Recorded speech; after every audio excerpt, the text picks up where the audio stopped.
All right, we're here with Harris Vakafakis in Waterloo after Waterloo Regionals, and you finished what place? 6th place. And what were you playing today? Danger Punk Therion. Okay, awesome. Any shoutouts before the profile? Shout outs to Team Aaron Mills. Shout outs to all people that let me borrow cards today. AJ and Clarence and James, all of them. Round one, Jeremy. All right, great. Let's get into it, man. So we're playing 55 cards. We're maxing out on the Punk engine. So we're playing 3 Foxy, 3 Ogre, 1 Shirakuza you need it for when you just draw Foxy, the 1 Yugioh for the combo obviously, and then the 3 Zayaman for obviously normal summons, and then your 3 Italians that we can go with. This is just the engine that carries your deck, helps out with the Therions, and honestly nothing to complain about. Always want to max it out. Then for the Therion engine we're playing 2 Regulus, 3 Borea, arguably the better one, but she's nothing without this one. And then 1 Reaper, 1 Bull. Going first, going second, just in the main, you just side them out depending on which way you're going. So if you're going second, obviously you side out the Leaper because it's just not as good, and vice versa. If you're going, first, you side out the And then you're playing 1 charge. That's like your D-draw. You only need to play the 1 because it's searchable. You don't need anything else. You're not playing the traps or anything like that. And then we're building a bunch of this deck, like up to 9. So we have our 3 perpetual engines. This is just to cycle back your deck. You get Mystic Mind, you can't ever get decked out. It's really strong. And then the strongest Therion card that there is the field spell, Coliseum. Have to play it at 3. Like I said, 55 cards. You want to see your engine, you want to see as much as possible. So we just max out as much as we can without, obviously breaking too hard on it. I thought about playing the Psychic Punk as well. The only problem with the Psychic Punk is it just doesn't do anything as interaction besides just being a level 8, which is kind of comes up in this deck, but you'll see why shortly. And then we're playing Dangers, we're playing 2 Bigfoot and 2 Thunderbird. This helps you see more cards in your deck, helps you push through boards, and it helps you extend. And especially when we play cards like Trade-In, it's really good. Draw 2, pop a set, pop a face up. It's really, really strong.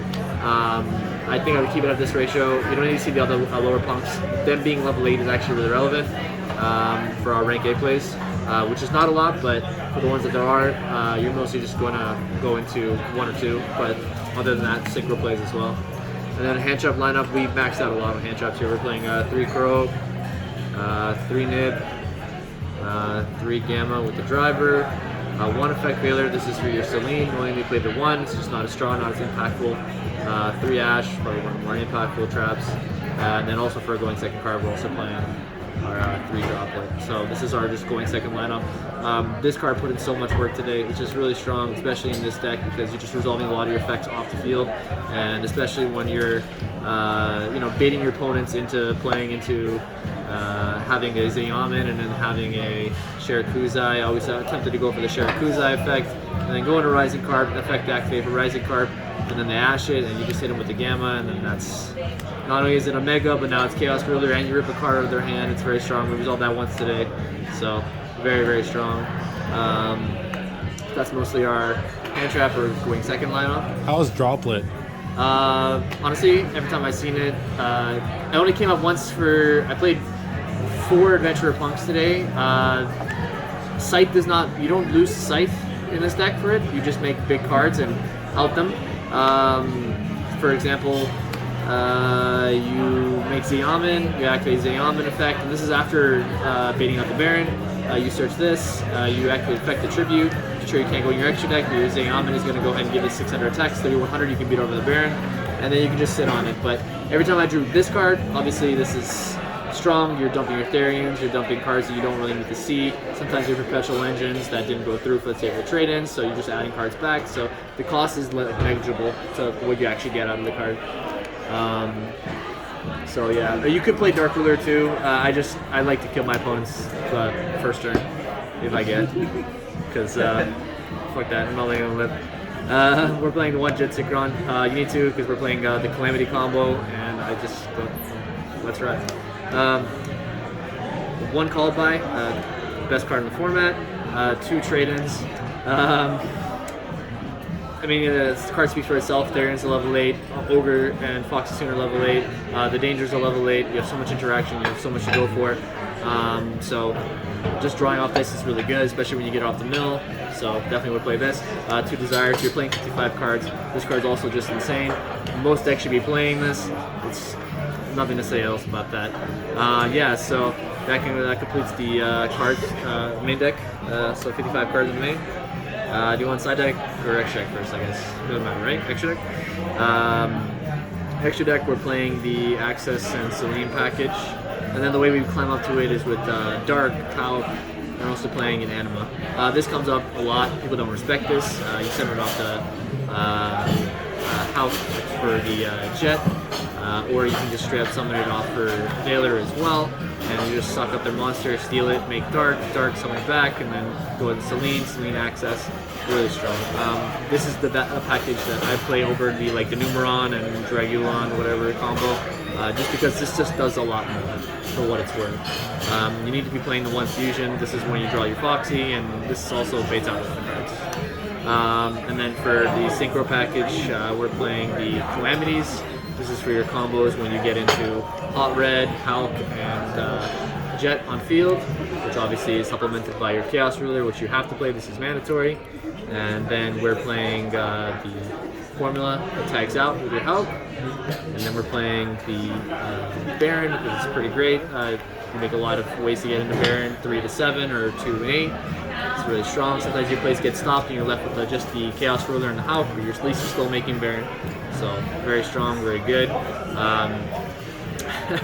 Playing the 1 Omega because Gamma, and I like to have a card just to rip out and the option to do so. Shout out to Joe Vestia. And then the 1 Unico Dragon. This is really strong. When you get Sight, you can end on level 8 and share a Kuzai on their turn sync, and then go ahead and bounce 2 cards with theirs.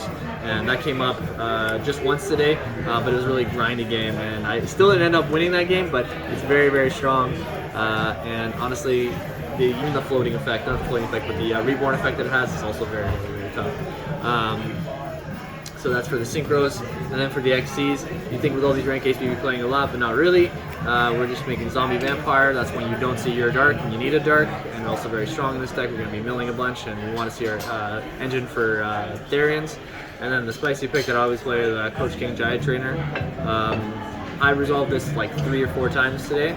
People say I was nuts for playing it, but you know, you're not nuts when you draw 3 cards, burn them for so much so, and then still make Calamities. And then even if you don't have follow-up, it's like I'm drawing at 6 cards in hand. It's very, very strong, especially going first in game 3s, because you want to see your side deck cards, which we'll get into right now. For the side deck cards, we're playing Drolls. Most of the times my opponents will scoop if I go into Calamities, because they just don't want to show what they're playing because they can't activate cards anyway. So this card is just generally a good card to put in. And then this covers most of the matchups, because if you don't know what you're playing against, Lightning Storm and Troll is just going to cover up most of your matchups. Sometimes one doesn't come over the other, but this is what I would side in if they just scoop it up game 1 to the OTK. And then we're playing 2 Token Collectors. I expected to see more Sword Soul, but this didn't really come up once until my last game, where I would just pitch it off and my opponent had nothing but Adventurer cards in hand. So these are honestly kind of flexible, but I'd like to keep it at 2. I used to play it at 3, but it's not as great. D-Barrier, I didn't resolve this card once today. Didn't see. The 1 Despia player I did see today, I didn't need to. And yeah. Red Reboot, didn't see it at all. 55 cards, you'd think I would. And then 3 There Can Only Be Ones. I even side this card going in second because I believe my actual deck can push through a lot, and then as it push through a lot, you just set this and you can stall out for a bunch of time. So yeah, that's it. That's the deck profile. Like I said, yeah, shout out to Team Ramos, shout out to everybody that let me borrow the cards, shout out to everybody that's here. I appreciate the support, guys, and yeah. Thanks, man. Congrats on your first top 8.